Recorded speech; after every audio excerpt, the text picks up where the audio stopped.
life isn't possible in space. The simple phrase traced on the opening screen encompasses the very poignant manner in which the movie Gravity is able to offer us a perfectly coherent and symbolically rich death and resurrection story within the science fiction frame.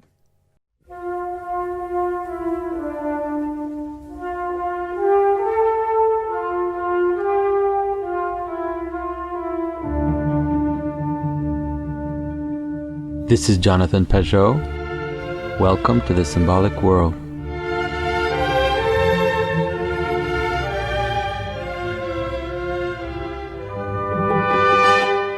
In ancient cosmology, the margin of the world and the great ocean which surrounds it were images of wonder, promise, and surprise, but also adversity, foreign enemies, death, and ultimately chaos. The shape of the world has not changed in its essential elements.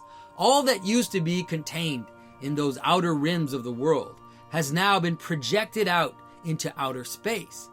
There we encounter infinite wonder, gigantic scale, infinite alien monsters, and the breakdown of our usual systems of reference. In Gravity, the ancient cosmic symbols of the edge of the world are all lined up in outer space, all joined to the personal journey of a woman to accept, to face, and overcome the tragic and absurd death of her daughter. We can see all the elements of Gravity as a web of consequences laying themselves out due to the movement away from a center, the spinning, the dizziness, and fragmentation which occurs with a general loss of meaning. In the first sequence of the movie, the sense of normal is already exploded as a ship appears above the earth, floating upside down. But technology, the ship itself, like an ark in the void, but also the spacesuits as protective garments, are the sign that order is contained in this state of exile. Explorer, this is Houston. The crew's constant communication with home, is the necessary act of memory, which is crucial in order to stay connected to who we are, to our identity, to our purpose, when we are far away from our origins in both time and space. The shape of memory and connection is story. Speaking of which, did I ever tell We know the Corvette story, Matt. even engineering? Especially engineering. The experience of outer space is one of wonder for Kowalski, for whom it is his last mission, but it is one of an uneasy awkwardness for Dr. Ryan Stone, for whom it is actually her first mission. How you feeling? Like a chihuahua that's being tumble-dried. And this relationship of the transition between the end and the beginning will be a constant theme in the story. The protective garment and the connection to home is put in danger by an event which signifies this breakdown of order. A missile strike by the Russians on their own satellite causes a series of accidental collisions with other satellites which fragment into this chaotic spray of debris, the residues of technology, which have now become a danger to their purpose, to their mission. In this event, we both get the action of a foreign alien, a foreign agent, as well as the accidental itself. Both of these signify a confrontation with the unknown and with a collapse of meaning. Communication with home, of course, is also cut off. The general breakdown is shown here and in all the other instances in the movie where these chaotic residues circle back. It's shown as an amazing and dizzying fragmentation. Things spin and collide, and both extremes manifest themselves simultaneously.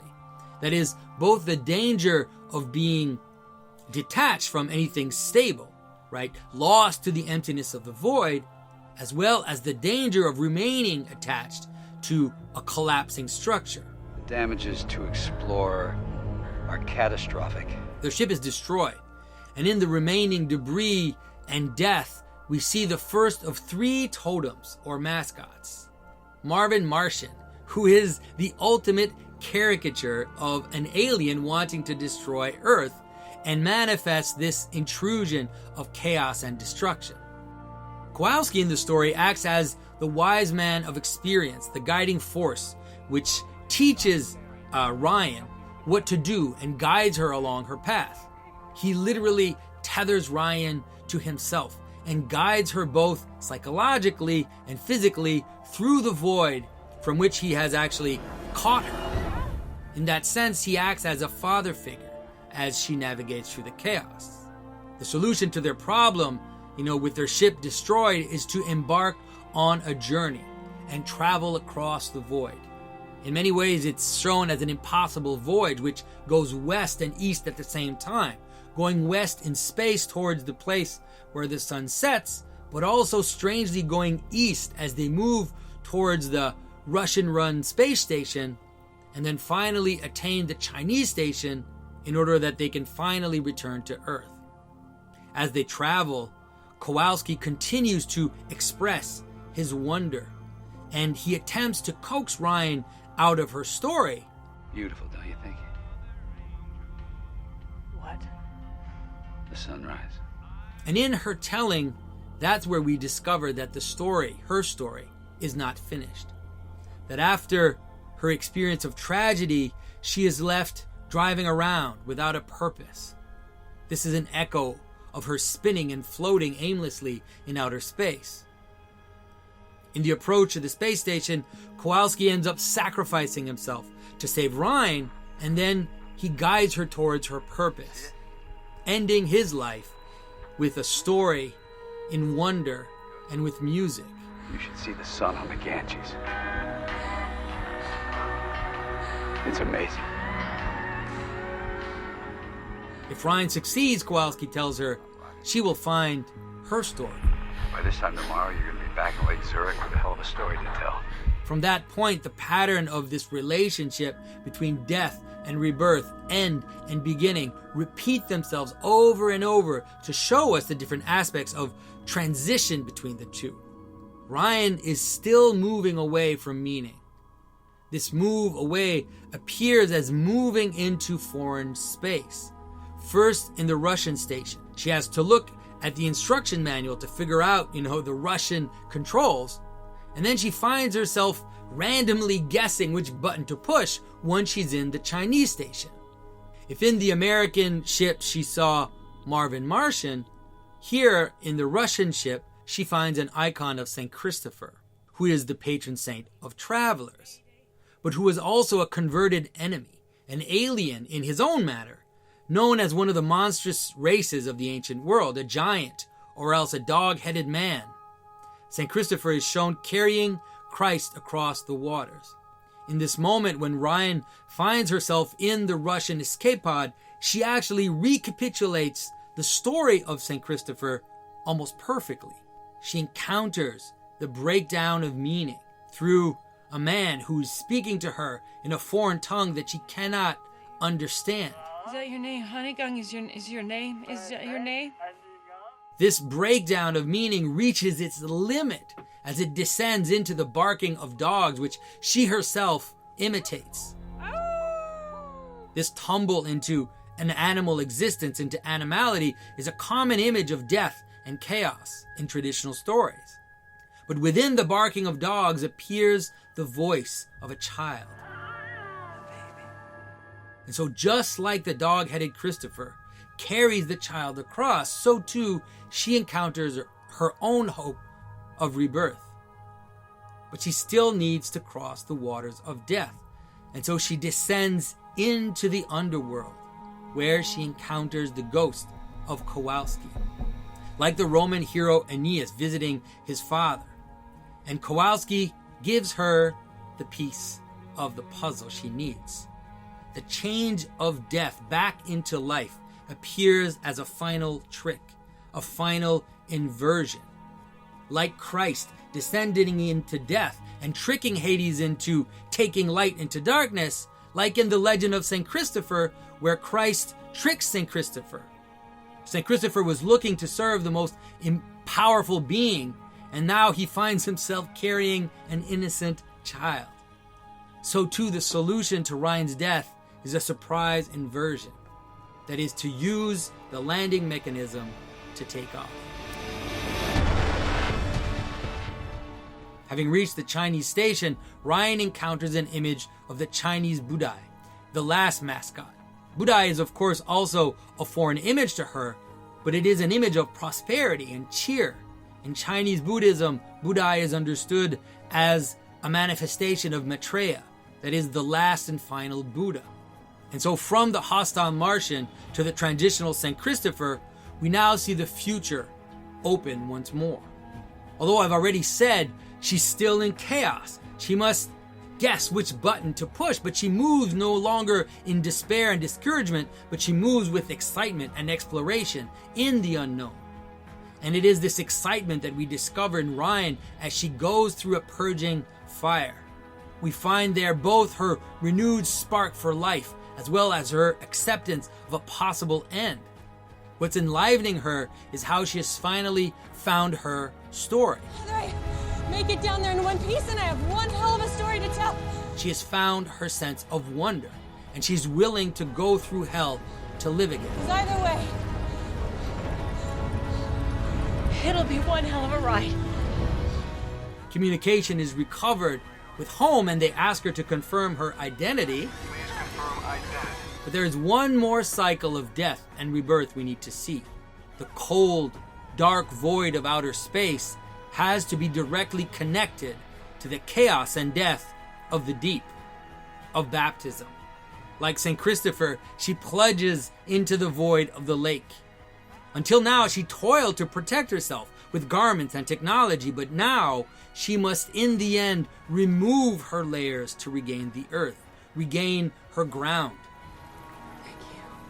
And with a grateful prayer, she encounters the balance of heaven and earth, experiences up and down, regains her center, meaning, just as she has regained her story.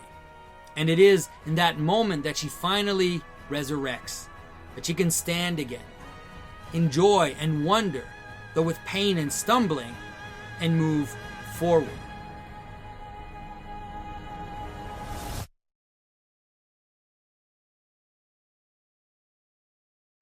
Okay, everybody, I hope you enjoyed my interpretation of Gravity. There are a lot of things happening these days.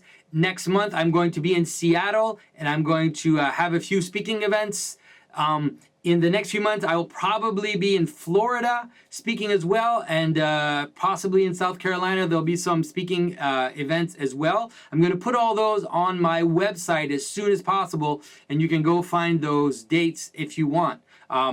My carving workshop for this September is totally full, so if you were interested in that, you'll have to sign up for next year.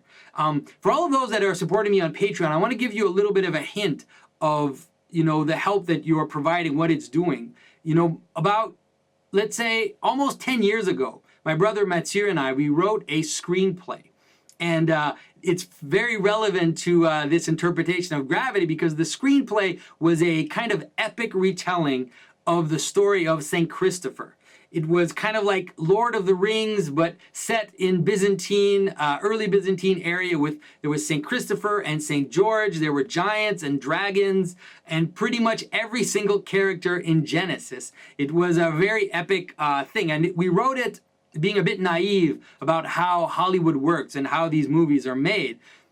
We did have it scouted and we had some interest from some studios who requested the script, but obviously such a, let's say, original and very expensive movie was not going to be made. In the past several years, I've just been kind of struggling to survive as an icon carver, and Mathieu was writing his book, and so that project was just on the shelf and just gathering dust. But now, with all of your Patreon support, I've been able to free part of my mind and have jumped back into that project. And so Mathieu and I are having the screenplay developed as a graphic novel.